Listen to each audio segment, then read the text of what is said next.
오직 예수님, 우리 예수님 십자가 재림 믿음으로만 구원받습니다.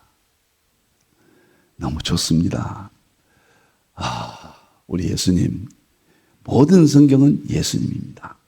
우리 예수님께 다시 한번 영광을 돌립니다.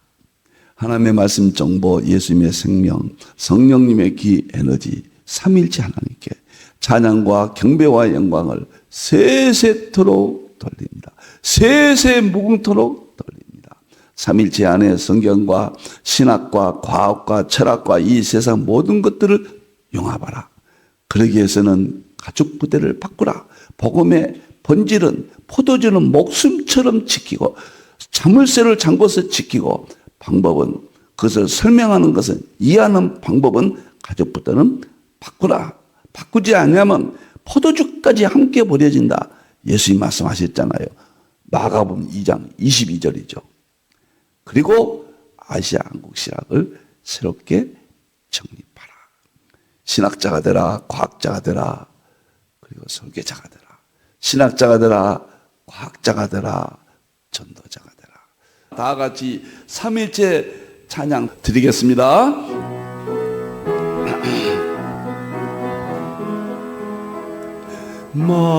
말씀의 하나님, 말씀의 하나님, 참 말씀의 나의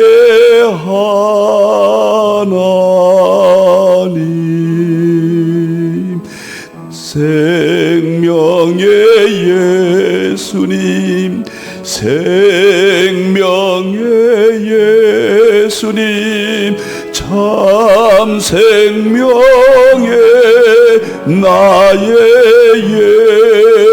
예수님,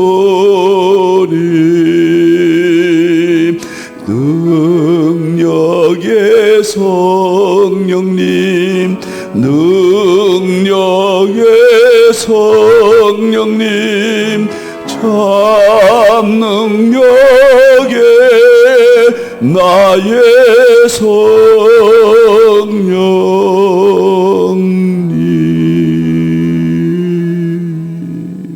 삼일체밖에 없습니다. 네, 삼일체 과학신학 제자훈련은 일정표. 이제 10월달이 다 지나가죠. 다음 달은 이제 11월달인데 드디어 여러분들 삼일체 본질 실존은 대통일장, 제가 그토록 입이 닳도록 말씀을 드렸죠. 1120여 권의 저서 중에서 한 권 유일한 저의 대표 저서가 이 저서가 될 겁니다. 저는요, 오늘이 지금 10월 마지막인데요. 마지막 부분인데 이제 11월 달 내일 하루 지나고 모레는 12월 달이잖아요. 이 책이 12월 달에 이제 발간이 될 겁니다. 그런데 저는 이 책을 지금 오늘 아침에도 다 마지막 완성하고 인쇄에 들어가기 전에 또 보고 이것은 한 500페이지가 넘을 것 같습니다. 글쎄 페이지는 내가 아직 하지 아니하는데 제가 하고 싶은 이야기 여기서 다 했습니다. 이 책 한 권만 제대로 해도 모든 과학을 거의 정복할 수가 있고 신학과 과학의 융합, 성경과 자연의 융합, 그리고 특별계시, 일반계시 융합, 대삼일체론의 통일장, 만물의 본질 삼일체론으로 이 세상을 다 입증하고 보여주고 설명하는 제 개인적인 생각으로는 이 세상에 하나밖에 없습니다. 삼일체가 세상의 본질이라는 건 철학적으로는 우리가 설명을 합니다. 삼일체밖에 없다. 하나님이 창조하셨다. 예수님이 본질이다. 수없이 했어요. 근데 입증할 수는 없잖아요. 그런데 이번에 삼일체 본질 실존은 대통일장은 바로 입증을 해서 세계 저는 개인적으로 유일한 책이다. 여러분들 자랑이라고 정말하지 마시고 이 책이 나오면은 정말 3번씩은 읽으십시오. 엄청난 책입니다. 정말 모든 것을 정상에서 바라보고 답을 줄 수 있는 통일장 그런 책입니다. 11월 달에 이것만 들러 오셔도 되고 2달만 들으셔도 되고 이제 1월 달부터는 드디어 이제 신학자가 됐고 과학자가 됐습니다. 제가 보는 안목이었어요. 11월 달부터는 설교 학교가 1월 달부터 5월 달까지 설교 문제는 자신 있습니다. 지금 설교 때문에 다 무너지잖아요. 6월 달부터 10월 달까지는 계시록 학교가 5권으로 제 50여 권의 모든 계시록이 5권 안에 다 통합하고 융합했습니다. 그리고 11월 달과 12월 달에는 전인 구원 건강법입니다. 영혼만 구원이 아니라 육체까지도 몸과 영과 혼을 흠없이 보존하라고 그랬잖아요. 제 엄청난 세계가 2년차 3일째 과학신학 2년차로 다 완성 강의가 되겠습니다. 많은 참여와 기도를 부탁드립니다. 자, 다음 보겠습니다. 오늘은 계시록 종말은 통일장 7대접 대화란 최후 시나리오 7대접 오늘은 두 번째가 되겠습니다. 7인 7나팔 7대접 세 가지를 양자역학으로 비교하고 다음 시간부터 16장 7대접을 본문 설명으로 들어가겠습니다. 오늘까지는 이제 7대접 마치니까요. 7인과 7나팔과 7대접이 양자역학으로 서로 얽혀있고 중첩되어 있다. 양자 도약적인 의미를 갖고 있다. 제가 앞으로는 양자역학을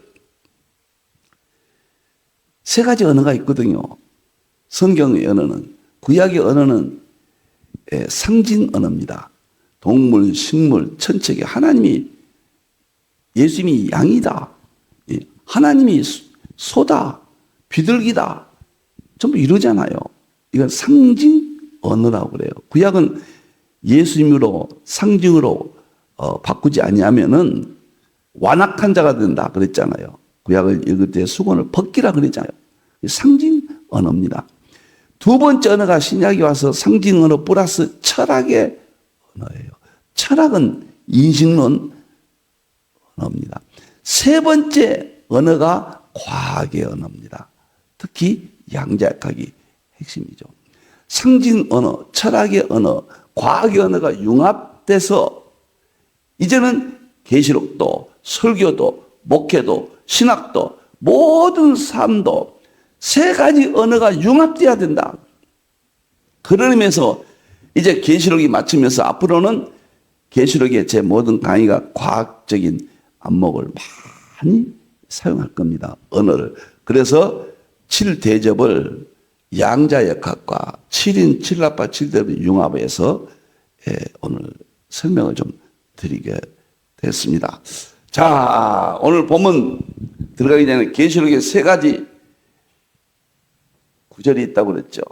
계시록을 하려면은, 다니엘서를 하려면은, 마태복음 24장을 연구하려면은 창세에 이르러 대화하려는 없고 이후에도 없다. 그날을 감하지 않으면 구원받은 육체가 없다. 그날 감해시라. 이게 첫째입니다. 이 안목으로 계시록을 보셔야 돼요. 두 번째는 마태복음 23절 예수님께서 마지막 때는 무슨 징조가 있사오리까? 세상 끝에 예수님이 오실 때 징조의 의미로 계시록을 보라. 그렇지 않으면 계시록은 정당한 해석이라고 인정받을 수가 없다. 세 번째는 계시록을 먹어버려야 된다. 먹어야 이긴다고 그랬습니다. 먹고 이기고 천국 간다. 요 세 가지를 계시록을 보는 해석의 안목입니다. 이쪽에서 맞춰야 된다. 자, 오늘 7인 7나팔 7대접을 한번 양자역학과 비교하겠습니다. 모든 것이 주께로부터 나오고 우리 삼위일체 하나님으로 말미암고 삼위일체 하나님, 주 하나님, 주 예수님, 주 성령님께로 돌아갑니다. 그에게 영광이 세세토록 있을지어다. 에베소 3장 9절에 창조의 모든 비밀을, 그 뜻의 비밀을 우리에게 알리실 것이요. 그의 기뻐하심을 따라 그리스도 안에서 내가 참 경륜을 위하여 예정한 것이니 하늘에 있는 것이나 땅에 있는 것이 다 그리스도 안에서 통일되게 하려 하심이라. 이 세상의 양자역학이니 뭐 철학이니 과학이니 삶 모든 것은 포인트가 맞춰서 예수 그리스도 재림입니다. 예수님께로 여기서 통일됩니다. 예수님이 재림하실 때 삼일체로는 완성됩니다. 과학도 마지막이요, 철학도 마지막이요, 세상의 모든 지식도 마지막이요. 놀라운 시대에 우리가 살고 있다. 정말 엄청나고 감사하고 정말 좋습니다. 자, 이제 7인 7나팔 7대접은 어떻게 봐야 될 것인가? 본질이 같다. 7인과 7나팔과 7대접을 딱 분리해버리면은 그건 계시록 해석이 불가능합니다. 본질이 같고 구분만 된다. 예를 들어서 코, 눈, 귀, 입이 있잖아요. 본질은 이광목이라는 사람이에요. 본질은 한 몸이에요. 근데 코로 구분되고 입으로 구분돼서 설명을 하고 귀로 눈으로 구분돼서 설명하는 거예요. 7인 7나팔 7대접도 대환란이라는 본질이 같아요. 제가 왜 이 말을 하느냐? 계시록을 장차 될 일은 마지막 대환란 때 될 일이 동일 본질인데 구분은 해야 돼요. 설명은. 이것을 가지고 과거 4세기 역사로 해석한다거나 초림으로 해석한다거나 또 이것을 영해한다거나 또 이것을 유대인에게만 국한시킨다거나 사대학파, 역사기 전철련, 무철련, 세대주의 전철련, 후철련 우리가 계시록을 풀기 위해서는 처음에는 혼란이 왔습니다. 나누어졌습니다. 그러나 지금은 융합돼야 돼요. 계시록이 마지막 때가 왔는데 결론에 왔는데 목적지까지 왔는데 정확히 설명을 못 해주고 사대학파가 혼란이 오고 심지어는 인격적인 공격까지도 나오잖아요. 다 귀한 이런 처음에 알기 위해서 이제는 융합해야 돼. 저는 40년 동안 계시록을 통합 계시록을 주장했습니다. 사대학파를 통합해서 저는 계시록 종말론의 50여 권의 책을 지금까지 출간을 했습니다. 이제는 그러한 의미를 양자역학으로 설명하겠다. 제가 과거에는 양자역학이 없을 때는 과학의 도움을 받지 못했는데 이제는 통합해야 된다. 그 의미를 양자역학의 언어를 통해서 또 도움을 받고 설명을 하겠다. 그런 의미입니다. 똑같은 거예요, 다. 자, 7인 7나팔 7대접은 대환란 동일 본질이에요. 과거로 갈 수 없다. 또 이야기했습니다. 본질이 똑같아요. 대환란 때 내용입니다. 새 구분은 성격을 띈다. 인의 성격, 인은 시작대예요. 나팔은 한참 진행 중간이에요. 대접은 결론이 쏟으니까 결론이에요. 시작과 과정과 결론으로 구분된다. 결코 과거 역사나 영예 또는 이스라엘로 분리해버리면 안 된다는 거예요. 계시록은 어떤 것은 종말에 되고 어떤 것은 저 초림으로 되고 그렇게 할 수 없다.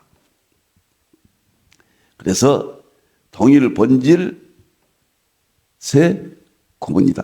양자역학은 다 본질이 같다는 거예요. 다 구분되는 모든 것은 초연결, 중첩현상이에요. 다 모든 것은. 입자와 파동도 하나라는 겁니다. 하나 안에서 입자와 파동이 함께 있지 입자와 파동이 분리가 안 된다는 거예요. 그래서 입자 파동 이중성, 양자 중첩, 양자 얽힘, 양자 도약, 양자 불확정성도 본질이 같고 특징만 구분된다. 이렇게 설명을 합니다. 이것이 이 시대 문화고 학문을 연구하는 방법이고 이 시대 언어입니다. 그래서 계시록도 그런 안목에서 봐야 된다. 두 번째, 7인 7나팔 7대접 세 가지는 예수님께서 직접 진도하십니다. 모두 예수님께서 직접 인을 떼십니다. 그래서 이것이 통일 본질 세 구분이에요. 전혀 다른 이야기지만은 7인 7나팔 7대접 이전에 1장 1절에 예수 그리스도의 계시라고 못 박아버립니다. 1장 1절부터 22장 22절까지는 전부 예수 그리스도 계시니까 예수님의 재림에 딱 맞춰야 돼요. 과거로 돌아갈 수 없어요. 영리할 수 없어요. 유대인에게 해석할 수 없다. 예수 그리스도의 계시 감췄던 비밀은 재림밖에 없죠. 예수님의 재림이라 그 말이에요. 이것은 이 안에는 무수한 내용들인데 다 구분은 시켜라. 그러나 예수님의 재림에 맞춰라. 동일 본질, 여러 구분. 이렇게 설명을 해야 된다. 제가 이렇게 생각하고 했는데 양자 역학이 나오니까 얼마나 좋은지요. 이제 양자역학이 저는 양자역학으로 밥을 먹고 양자역학으로 국 끓여 먹고 양자역학으로 반찬을 먹고 양자역학을 주머니에 넣고 다니고 양자역학으로 옷을 만들어 입고 양자역학에 구두를 신고 저는 모든 것을 과학적인 안목으로 이 시대에 안 보면은 엄청난 어려움에 거할 것이다. 그리고 답을 찾지 못한다. 신학과 목회가 어려움을 겪는 것은 과학과의 융합을 시키지 못하기 때문에 일반 계시, 특별 계시 융합, 성경과 자연의 융합이 되지 않기 때문에 계시록도 그러한 관점에서 보지 않기 때문에 계시록이 대혼란에 빠져 있다. 저는 그렇게 봅니다. 자, 세 번째는 세 가지 재앙은 대환란 직전으로 봐야 하며 그 본질이 같아야 돼요. 대환란 지금 현재 직전, 지금이 이 시대에 나타나는 이 시대 현상으로 입증해 준다. 이 또한 동일 본질 세 구분을 입증해 준다. 7인 7나팔 7대접의 이 시대 모두 실제 우리 앞에 나타나는 실제는 그 자체이다. 7인 7나팔 7대접은 대환란이고 대환란 직전에 우리에게 현상으로 지금 나타나 있고 예수님께서 진두지휘하신다. 동일 본질 여러 내용들은 구분을 할 수 있지만은 이런 의미와 분리될 수는 없다. 참 계시록 12장에 해입은 여자가 아이를 낳잖아요. 이것을 예수님이 예수님이 초림으로 마리아에게서 예수님이 탄생하신 사건으로 대부분 99% 그렇게 해석합니다. 저는 그렇게 보지 않습니다. 그건 근거가 없습니다. 그 여자는 해본 여자, 예수님 재림 때 교회예요. 그 아이는 하나님의 종들 배출하는 두 증인들 봐야 된다. 이제 세 번째까지 했습니다. 양자역학 5가지로 7인 7나팔 이런 문제들을 보겠습니다. 양자역학은 입자파동 이중성이 맨 처음입니다. 대환란은 실제적인 것이고 보이는 것이고 시간적이고 공간적입니다. 대환란은 보이지 않는 구원의 세계입니다. 정반대돼요. 환란과 은혜가 겹쳐 있어요. 입자파동 이중성의 개념입니다. 이렇게 보아야 된다. 양자 중첩이 있습니다. 양자 중첩은 계시록 안에는 정치가 들어있고 경제가 들어있고 군사가 들어있고 종교가 들어있고 모든 분야들이 계시록 안에서 중첩되어 있습니다. 7위는 흰말 적그리스도, 붉은말 전쟁, 검은말 기근, 청황색말 사망, 다섯째는 순교자의 호소, 여섯째인 재림 대시법 모두 이것이 하나예요. 하나로 연결되어 있습니다. 적그리스도가 나타나면 오늘 이 시대에 저는 교황 적그리스도 보니까 종교다운주의가 배도로 보고 대환란 주인공으로 봅니다. 7나팔 중 첫째 나팔에서 넷째 나팔과 일곱째 첫째 대접에서 넷째 중첩되어 있어요. 잠깐 여러분들이 무슨 말인지 뭐인가 이러는데 자세히 보세요. 제가 설명했던 것이죠. 나팔과 대접도 모두 땅, 바다, 강, 하늘 대상으로 재앙이 중첩되어 있다. 예를 들어서 첫째 나팔은 땅에 있다 재앙, 둘째 나팔은 바다에 있다, 셋째는 강, 넷째는 하늘의 재앙이잖아요. 3분의 1. 그런데 대접은 재림에서 심판하는데 나팔은 대환란이죠. 심판하시는데 땅에다가 심판하고 첫째 대접, 둘째는 바다, 셋째는 강, 넷째는 하늘이잖아요. 그러니까 이 땅에서 행하는 것은 예수님이 오셔서 할 일의 중첩이에요. 중첩의 현상입니다. 양자 역학을 정말 하셔야 됩니다. 금요일 날은 빠지지 마십시오.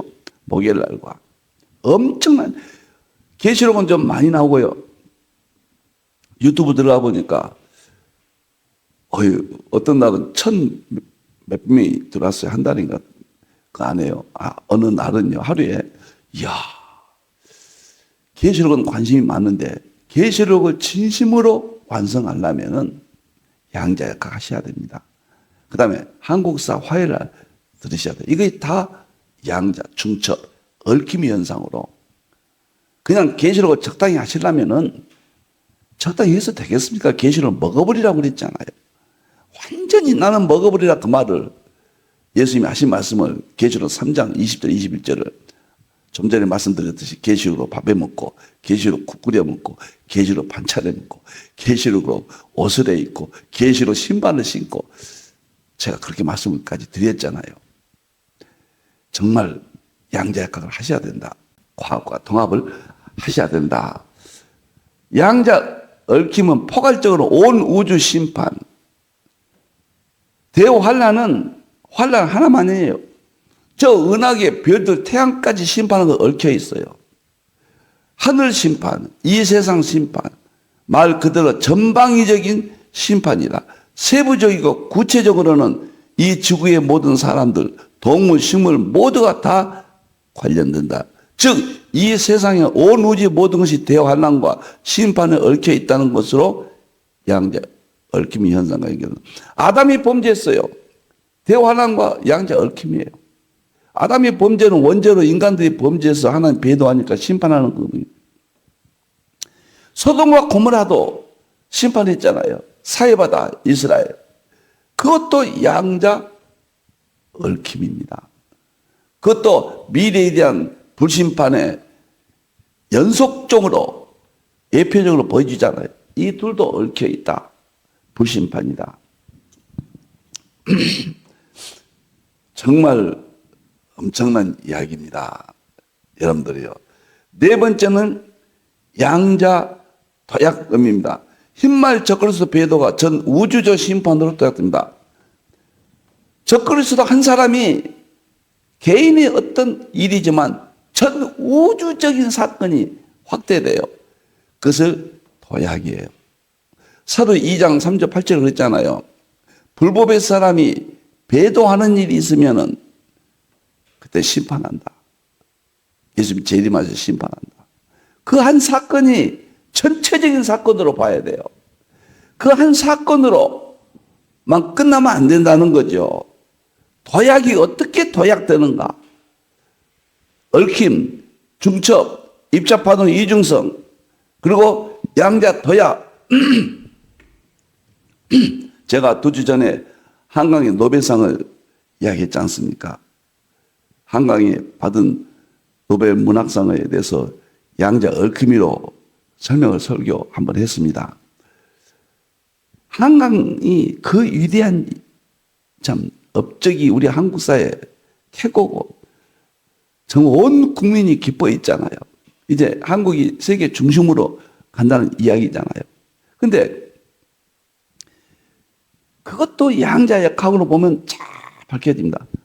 이제 한강이 노벨상을 받았다. 그래서 김대중 대통령도 노벨상을 받았다. 이게 양자 중첩이에요. 앞으로도 많이 인물들이 나온다. 이게 중첩의 현상이에요. 그리고 한강이 노벨상을 받는 데는 가족들이 다 문학인이고 한국 문학에서 자랐다고 본인이 그랬거든요. 한국 문학 속에서 자라서 보고 느낀 것은 다 얽혀 있다. 이게 양자 얽힘입니다. 그 다음에 한강이, 작가 한강이 저 전라남도 장흥 조그마한 시골에서, 전라남도 광주에서 거기서 자라고 했단 말이에요. 한 소녀가 오늘날 세계 매스컴의 주인공이 됐단 말이에요. 양자 도약입니다. 앞으로 한강과 같은 사람들이 나타날 것인데 누가 어디서 나타날지를 몰라요. 양자 불확정성입니다. 제가 이 세계는 양자 역학이 5가지를 함께 묶어서 설명하는 경우는 아마 제가 처음일 겁니다. 아직 제가 500원의 책을, 과학책을 들춰도 그런 내용은 못 봤거든요. 저는 이제 통합융합에 제가 그쪽으로 늘 연구를 하고 있다. 이렇게 말씀을 드리잖아요. 5가지를 양자역합을 핵심을 묶어놓고 보니까 이것이 인간 삶의 모든 것을 설명하는 핵심이에요. 우리는 무엇인지 모르고 그냥 원인도 모르고 뭣도 모르고 현상들이 이렇게 묻혀 살았는데 양자역학 5가지. 하나님께서 만물 속에 하나님의 능력과 신성이 있다고 그랬잖아요. 그 특징이, 능력과 신성이 5가지 핵심이에요. 하나님의 능력과 신성의 세계예요. 이 세계가 이 세상을 만들었기 때문에 7인 7합발 7대접도 삼위일체께서, 예수님께서 지금 진행하시고 시나리오를 쓰셨기 때문에 양자역학과 일치해서 볼 수가 있다. 그 이야기입니다. 양자역학으로 봐야 마지막에 지식이 더하리라. 초지식을 얻게 되고 초속도, 신속하게 모든 것을 깨닫게 됩니다. 제가요, 저를 과거에 중고등학교 때 알았던 친구를 만나면 제가 1100번 책을 썼다 그러면, 아니, 광복이가? 제가 누가 그랬다고 그래요. 학교 다닐 때, 고등학교 다닐 때는 정말 중간 정도 공부도 하고, 뭐, 지금도 부족하지만은, 아니, 세계에서 제일 많이 썼거든요. 1120여 권 썼어요. 이건 양자 도약입니다. 여러분들이요. 그러니까 사람들이 그거 믿지 않거든요. 앞으로는 양자의 세계를 통해서 보면은 모든 것이 분명하고 확실하고 하나님이 하신 일로 다 보입니다. 통합할 수 있고 융합할 수 있고 창의적인 세계로 갈 수가 있다. 참. 그래서 제가 양자역학을 연결을 해보는 겁니다. 도약이에요. 양자 불확정성은 설명했잖아요. 대화란 지금까지는 이렇게 됐지만은 큰 흐름은 이야기할 수 있지만은 또 어디서 뭔 일이 벌어질지 불확정 시대에 살고 있다. 지금은 확실 결정론 시대가 아니고 불확실 확률론 세계에서 살고 있다. 대환란도 마찬가지예요. 어느 날이 모르잖아요. 그날 그 시는 모르잖아요. 이것은 불확실하죠. 불확정성의 원리. 또 누가 구원받을지, 누가 지옥 갈지 모르잖아요. 확실하지 않지요. 우리가 알 수가 없는 세계죠. 이건 양자 불확정성의 원리. 5가지로 7인 7합발 구분도 보았고, 양자 입자파동, 이중성, 양자 중첩, 양자 얽힘, 양자 도약, 양자 불확성까지 보았습니다. 여러분들 앞으로는 제가 이제 계시록을 계속 수요일날은 죽을 때까지 제가 계시록을 할 겁니다. 항상 새로운 걸 하는데요. 이제 계시록 학교에 6월달부터 5번은 불멸의 책입니다.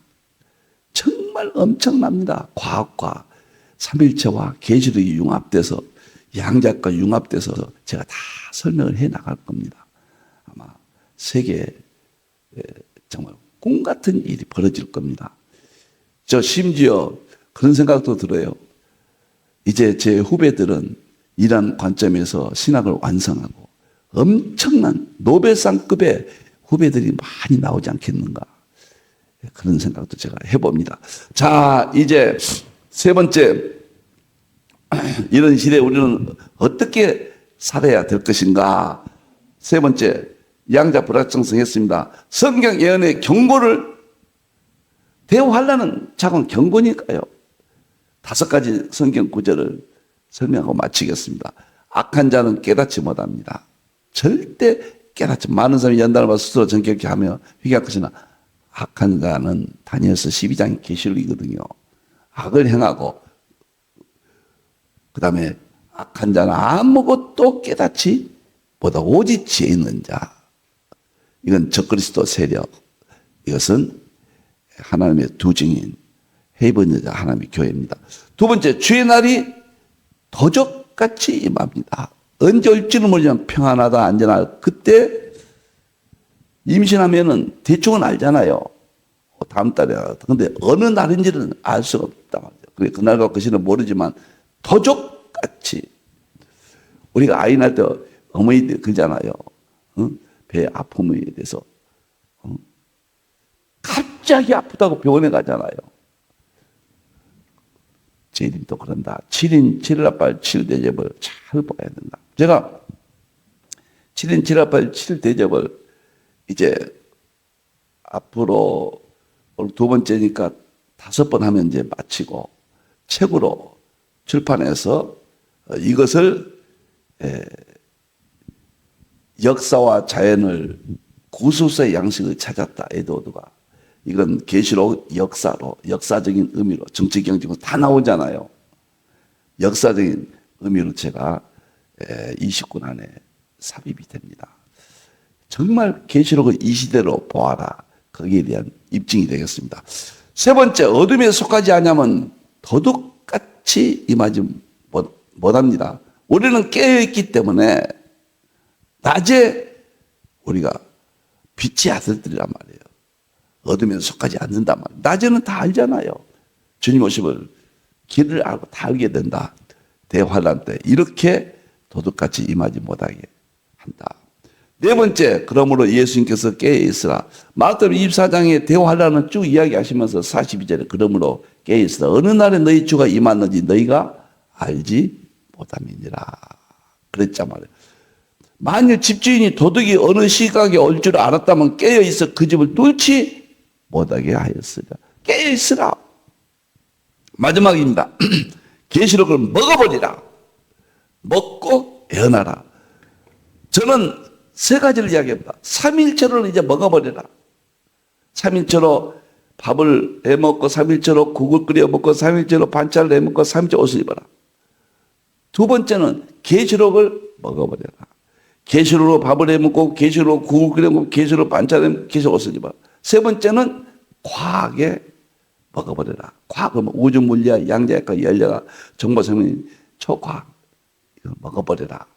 그래서 과학으로 밥을 해먹고 과학으로 국을 끓여 먹고 과학으로 반찬을 해먹고 과학으로 옷을 입고 이 3가지를 동일본질 3구분이다. 이것들은 양자 중첩, 양자 얽힘 이것들이 융합될 때 양자 도약의 현상이 나타난다. 이것들의 능력은 이 3가지 융합할 때 이거의 능력은 불확실하다. 엄청난 뭐가 일어날지 모른다. 내 속에서. 제가 이걸 했더니 저 좀 보세요. 저를 보십시오. 예? 저같이 무능하고 정말 죄인 중에 개수가 지금 이 나이가 이제 제가 이제 한국 나이로 이제 몇 달 있으면 80이 됩니다. 하나님께서 저에게 이렇게 함께 하신 걸 보십시오. 여러분들. 꼭 7인 7월발 7대접을 먹어버리고 양자역학을 먹어버리고 3일절을 먹어버려서 대환란 준비에 철저히 준비해서 너무너무 좋습니다. 그 영광의 날이 염려 근심도 사라지고 평안이 옵니다. 다 같이 기도하겠습니다. 감사합니다. 우리 하나님 7인 7라빨 7대접을 먹어버리게 해주시옵소서. 3일절론을 과학을 먹어버려서 오늘 이 시대의 언어 과학의 언어로 3일체를 분명히 깨닫게 하시고 계시록을 깨닫게 하시고 신학을 회복하게 하시고 목회를 회복하게 하시고 설교가 회복되게 하시고 교회가 회복되게 해 주시옵소서. 우리 하나님 나의 하나님 영광 받으시옵소서. 다시 오실 예수님의 이름으로 기도하옵나이다.